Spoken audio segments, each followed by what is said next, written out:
Olá pessoal, tudo bem? Então hoje nós estamos aqui com um slide sobre a questão do iluminismo, tá? Então eu vou passar aqui para frente para a gente dar uma olhadinha. Então isso faz parte do nosso conteúdo aí, do livro, tá? Então unidade 1 ali, ó, iluminismo, tá? Então eu peguei só essa parte por enquanto, que foi a parte que a gente trabalhou até o momento, tá? Então, relembrando, o que é o iluminismo, né? Movimento de ideias que questionou padrões e valores do antigo regime. O que era esse antigo regime? Esse antigo regime era o regime absolutista que havia na Europa, né, durante esse período aí do século XVIII, que é o período do iluminismo, tá? Então, o absolutismo era o que imperava em termos de política. O rei tinha o controle sobre tudo, ele dominava, vamos dizer assim, a cena política, econômica, a parte cultural, religiosa também, ele controlava tudo, né? Então, os iluministas começaram a questionar esse antigo regime, esse sistema de governo absolutista, tá? Então, a ideia central do iluminismo: somente a razão pode vencer a ignorância, fruto da irracionalidade. Tem a ver com a questão de se contrapor às ideias religiosas que havia desde o período medieval, vamos dizer assim, e estava ainda em curso um certo pensamento ainda voltado muito para as questões religiosas. E os iluministas, eles pensavam então que a razão era o valor supremo, né, para eles, tá? Então aqui tem duas explicações, ó, voltadas para aquele pensamento que os iluministas eram contra, tá? A tradição, mais autoridade, mais fanatismo religioso igual à ignorância. Então esse era o pensamento dos iluministas, que eram contrários a isso. Eram contrários a esse somatório de tradição, autoridade, fanatismo religioso, que transformaria isso então em ignorância. Os iluministas, pelo contrário, eram adeptos à razão, mais o pensamento crítico, igual ao esclarecimento, às luzes, né, ao iluminismo, e que traria então esse conjunto de coisas, razão mais o pensamento crítico, ele traria então progresso e felicidade para a sociedade. Depois aqui aparece então Deus criou o mundo e pôs para funcionar. Mundo regido por leis naturais conhecidas através das ciências. Elementos do antigo regime que contrariavam as leis naturais. Então o absolutismo, ele trazia privilégios para a nobreza, para o clero, e havia intolerância religiosa, falta de liberdade, né? Todo esse contexto social e político que havia na Europa, então, foi contestado pelos iluministas. Aqui algumas ideias então de alguns autores, como por exemplo John Locke, o Voltaire, o Montesquieu e o Rousseau. Então John Locke, ligado ao liberalismo, direitos comuns a todos, direito à vida, à liberdade e à propriedade.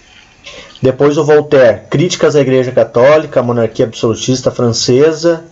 O Montesquieu, que foi o cara que liderou, né, as ideias da divisão do poder em 3 poderes, então, executivo, legislativo e judiciário.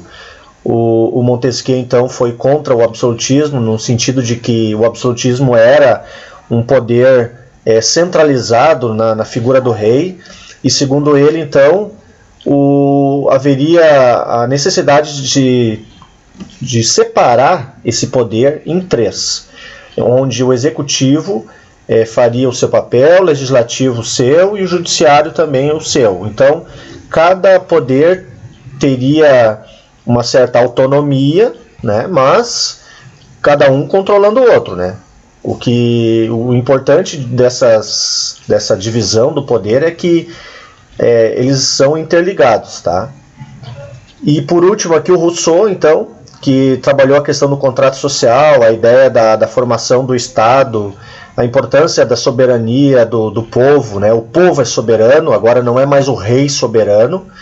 Quem é soberano é o povo tem o direito de contestar as ideias do rei, e o rei então vai perdendo aos poucos o seu poder. Por último aqui, o iluminismo na economia é a crítica ao sistema mercantilista, porque o mercantilismo ele dava prioridade, vamos dizer assim, para o rei ter o lucro, o rei controlar a economia, e a burguesia não queria isso, né? A burguesia queria ter liberdade para fazer os seus negócios, fazer o seu comércio, e o rei controlava isso. Então esse sistema mercantilista que o rei adotou era uma economia muito controlada pelo rei. O rei tinha um domínio, vamos dizer assim, sobre esse sistema econômico.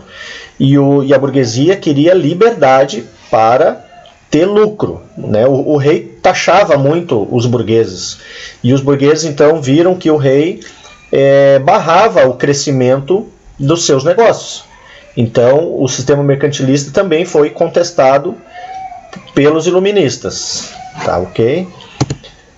E por último aqui a questão da enciclopédia, como a gente viu, um conjunto de obras lideradas então pela organização dessas obras, né, desses livros, o Diderot e o D'Alembert, ocorreu então a formação de um conjunto de livros, um conjunto de obras de várias áreas do conhecimento, e conhecido então como enciclopédia. A importância da enciclopédia foi no sentido de divulgar as ideias dos iluministas. Então serviu como um veículo de comunicação para que as ideias de renovação, de transformação, de mudança da sociedade pudesse chegar ao maior número de pessoas. Então a enciclopédia foi importante para divulgar essas novas ideias de uma nova política, de uma nova economia, de uma nova cultura, né, uma cultura baseada na razão, no conhecimento crítico, não mais no sistema absolutista, agora no sistema de distribuição das leis em três partes, e também a queda, vamos dizer assim, do sistema mercantilista, que era um sistema econômico muito controlador, tá? Então isso seria mais ou menos esse contexto do iluminismo que a gente trabalhou até o momento. Espero que eu tenha ajudado vocês para relembrar alguns tópicos relacionados então ao iluminismo, tá bom? Um grande abraço para vocês e até próximo vídeo.